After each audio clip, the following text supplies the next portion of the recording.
Students of CBSE board class 10 and class 12, कैसे हैं आप सब बच्चों। आज फिर बात करते हैं आज के डेट में कॉपी चेकिंग का क्या स्टेटस है। ठीक है, आज आपका क्या है, 30 मार्च। ठीक है, तो कॉपी चेकिंग का आज का क्या अपडेट है। कॉपी चेकिंग बच्चों ऑलमोस्ट डन है। 10th वालों का तो एग्जाम भी डन है, 12th वालों का लगभग लगभग डन है। ठीक है, तो कोऑर्डिनेटर्स जो है वो जो एग्जामिनर्स हैं वो बहुत अच्छे से प्रिसाइजली कॉपी चेकिंग कर रहे हैं, बहुत लीनियंट वे में चेक कर रहे हैं। ठीक है, जो कोऑर्डिनेटर्स हैं सेंटर्स पे वो आपके टोटल मार्क्स, जैसे आपने मान लो क्वेश्चन नंबर 1 में आपको मान लो हाफ मार्क्स मिले, क्वेश्चन नंबर 2 में भी 1 मार्क्स मिला, जो भी मार्किंग स्कीम रही उसके हिसाब से, तो 3 में मान लो 2 मार्क्स का था, तो ये जो कोऑर्डिनेटर होंगे वो चेक करेंगे 1 के अगेंस्ट आपको कितने मिला, 2 के अगेंस्ट कितना मिला, 3 के अगेंस्ट कितना मिला, और आपका जो टोटल है ओवरऑल टोटल ये फिर से रीटोटल होगा कितना है, हर बच्चे का वेरीफाई हो रहा है ताकि कहीं गड़बड़ी ना हो। और मार्क्स चूंकि देखो 35 लाख स्टूडेंट्स अपियर हुए, this is a very huge number. हमारे कंट्री से, हमारे कंट्री और हमारे कंट्री के बाहर के भी बच्चे अपियर होते हैं, तो इससे बड़ा कोई बोर्ड नहीं हमारे कंट्री में। स्टेट बोर्ड्स बहुत सारे हैं, सीबीएसई के पैरेलल आई या आपका सीआईएससी बोर्ड है, लेकिन सीआईएससी बोर्ड में कंपैरेटिवली नंबर ऑफ स्टूडेंट्स जो है ना वो बहुत कम है with respect to CBSE, but CBSE और सीआईएससी चलते पैरेलल है। ठीक है, तो आपकी कॉपी चेकिंग बहुत अच्छे से हो रही है। मार्क्स भी वो अपने इंटरनल वेबसाइट पे अपलोड कर रहे हैं, वो अभी आपको विजिबल नहीं होगा क्योंकि डेटाबेस तो बनाना पड़ेगा ना, इतने सारे बच्चे, इतने सारे सब्जेक्ट्स। आपका आपका मान लो एक प्रोफाइल बना हुआ है, नाम है, समथिंग एज है, everything, then subject wise English के इतने मार्क्स, सो मार्क्स फीड होगा, प्लस आपका इंटरनल मार्क्स ऑलरेडी फीडेड होगा, फिर ये ऐड करके आपका एक रिजल्ट बनेगा। तो इसमें ऐसा नहीं कि सारा का सारा कंप्यूटर करता है, human resource is also required, and human resource तो अपनी स्पीड में चलेगा, है ना, और धड़ाधड़ करेगा तो फिर गलत भी कर देगा। कभी कभी गलतियां फिर भी हो जाती है after so many precision, but फिर भी बहुत अच्छे से कॉपी चेकिंग हो रही है। फिर उसके बाद कॉपी चेकिंग जो होती है तो बंडल बनते हैं, जैसे मान लो सेट ए है, सेट बी है, सेट सी है, तो बंडल वाइज फिर वो पैक होते हैं। ठीक है, तो जो रिजल्ट अब देखा जा रहा है ना, जब शुरू शुरू की न्यूज थी कि हाँ रिजल्ट अच्छा नहीं आ रहा, बच्चों ने ब्लैंक शीट छोड़ी, तो वो एक सैंपल साइज था, बट ओवरऑल देखा गया तो स्कोर अच्छा ही आ रहा है, मतलब बहुत ज्यादा नंबर ऑफ स्टूडेंट्स पास हो रहे हैं क्योंकि कॉपी चेकिंग भी इजी है और आप सब ने भी बहुत ज्यादा अटेम्प्ट किया है। नंबर ऑफ फेल जो है वो मिनिमम हो रहा है, मान लो कोई सब्जेक्ट में किसी को कंपार्टमेंट एक आधा बच्चों को लग भी रहा है, तो ऐसा नहीं है फिर कंपार्टमेंट एग्जाम का वो फॉर्म फिल करके पास हो जाएंगे। सो 60% से 85% के रेंज में ज्यादातर बच्चे फॉल कर रहे हैं। ठीक है, तो 60% इज अ गुड मार्क्स, और 85, ऐसा 85 अगर मैं कह रही हूँ तो अब वो बच्चे फिर मुझे मैसेज करेंगे कि मैम मैंने तो 95 का लिखा था, तो आपकी बात नहीं हो रही, हो सकता है आपने 95 या 90 का लिखा है, 90 का लिखा तो 95 तक आ जाएगा, 5% एक्स्ट्रा ही आता है, क्योंकि थोड़ा आप मान लो कम कम करके अपने आप को ऐड कर रहे होगे, लेकिन आपको सीबीएसई थोड़ा लिबरल ही देगी, तो this is a very good range जिसमें ज्यादातर बच्चे फॉल कर रहे हैं, इजंट इट। अब कुछ बच्चों का ये सवाल है, मैं कुछ सवाल को देख लूं। कुछ बच्चे बताते हैं जैसे फिजिक्स है या केमिस्ट्री है, ठीक है, या फिर मैथ्स है, ऐसे सब्जेक्ट्स जहाँ पे न्यूमेरिकल होता है। तो न्यूमेरिकल में अगर आपने फॉर्मूला लिखा है तो आपको नंबर मिलेगा।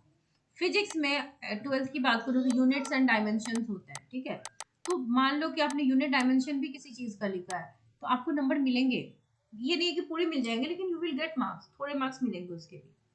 ठीक है, कुछ बच्चे पूछ रहे थे कि वो प्राइवेट स्टूडेंट्स हैं, तो क्या प्राइवेट स्टूडेंट को ग्रेस मार्क्स मिलेगा? बिल्कुल मिलेगा, आप स्टूडेंट है फर्स्ट ऑफ ऑल ना, और ऑलरेडी अगर आप एक प्राइवेट स्टूडेंट है तो सीबीएसई को पता है कि आपका पास करना तो और ज्यादा जरूरी है। ठीक है, तो लीनियंट चेकिंग ग्रेस मार्क्स वो हर बच्चे को मिल रहा है तो आपको भी मिलेगा।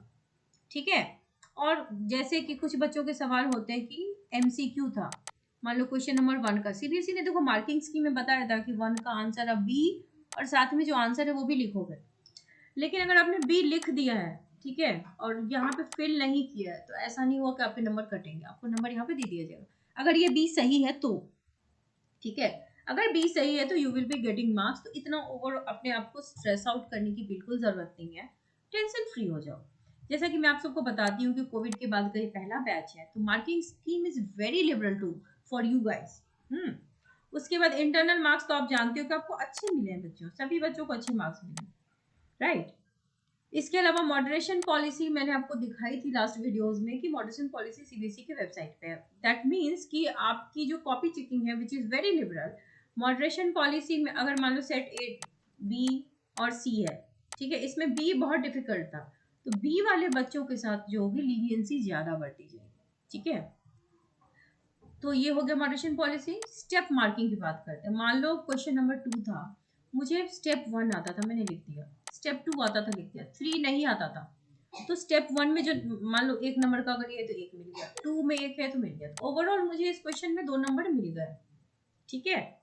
तो ये होती है स्टेप मार्किंग। अब आते हैं अटेम्प्ट पे।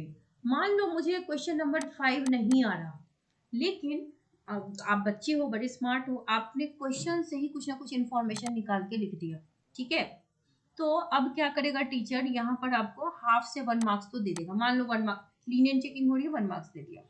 अब अगर टीचर आपके जो एग्रीगेट कर रहा है, आपके मार्क्स जोड़ रहा है, आप पासिंग रेंज से थोड़े से कम हो, तो टीचर यहाँ पर आपको 1.5 दे देगा, या ऐसे ही किसी और क्वेश्चन में आपको 1.5 दे देगा।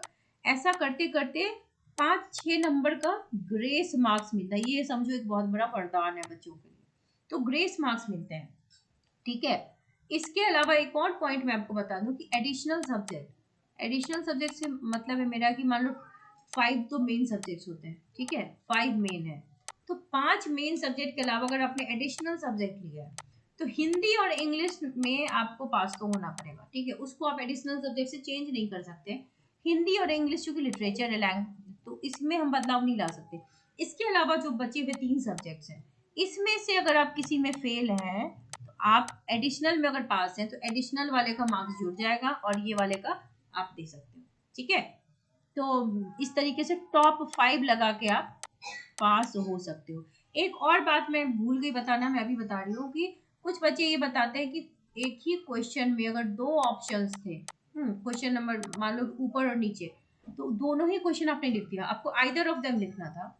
तो वहां पे सीबीएसई का रूल क्या है ना कि मान लो आपने ए भी बना दिया और बी भी बना दिया, ए में आपके आए 3/4, बी में आए 4/4, तो आपको बी वाले का मार्क्स ऐड होगा, ठीक है। तो इसमें आपके नंबर कटेंगे नहीं, लेकिन दोनों में मिलेंगे भी नहीं, दोनों में मिलते हैं कभी कभार, ऐसा होता है। जैसे मान लो कि ये मेरा क्वेश्चन नंबर 5 था, ठीक है, इसका ए मैंने यहाँ पे लिखा और बहुत आगे के पेज में 5 का मैंने बी लिख दिया, तो मिस्टेकनली अगर कॉपी चेकर दे दे नंबर, लेकिन फिर जब वो बाद में रिटोटल करेंगे ना दूसरे कॉपी चेकर, तो वो चेक पकड़ लेंगे उस चीज को, तो इसके चांस बहुत कम है।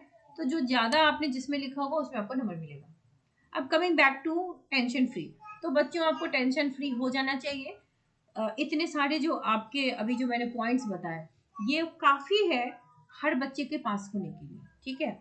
अब आप जानते हो कि अगर आप क्लास 10th के हो, ठीक है, या क्लास 12th के हो, आपका फुल मार्क्स कितना है?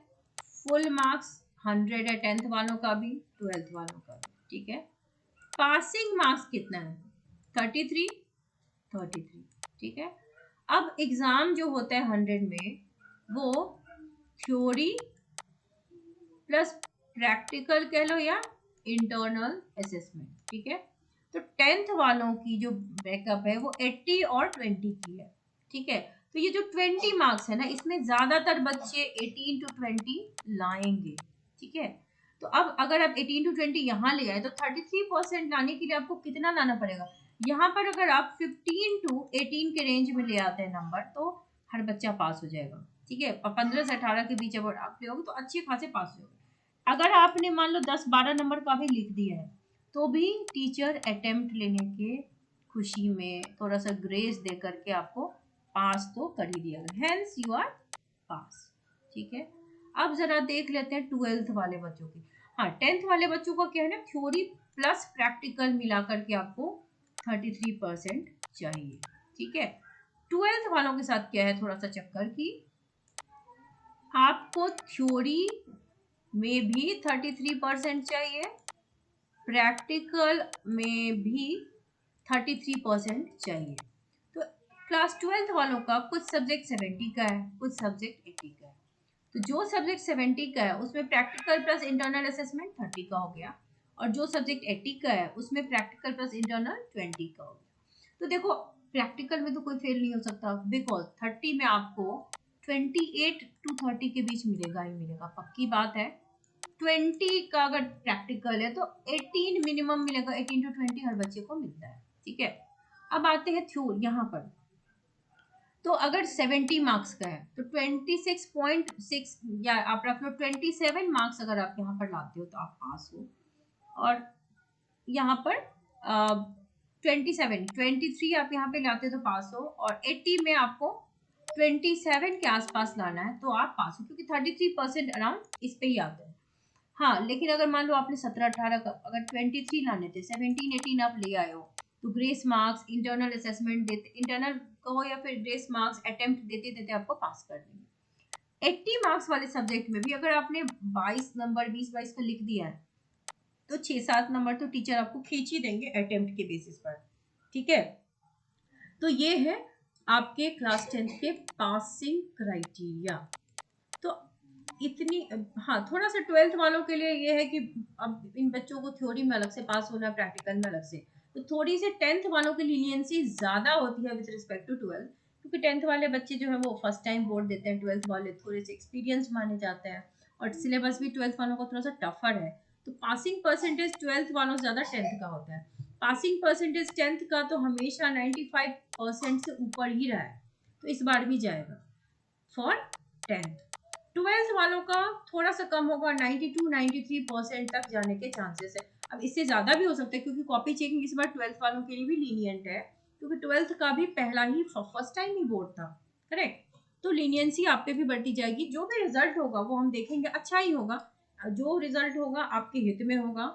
और मैक्सिमम 99% जो मैं कहूँ बहुत ज्यादा बच्चे इस बार पास होने जा रहे हैं। अब जिन बच्चों ने कुछ लिखा नहीं या पर्चा खाली है तभी आप फेल हो सकते हैं, तो इन दैट केस आपका कंपार्टमेंट का जो फॉर्म आएगा वो फिल करोगे 1 महीने बाद। अगर आपको पता है, देखो स्टूडेंट को सबसे ज्यादा पता होता है कि उसका एग्जाम कैसा गया है और रिजल्ट कैसा आने वाला है।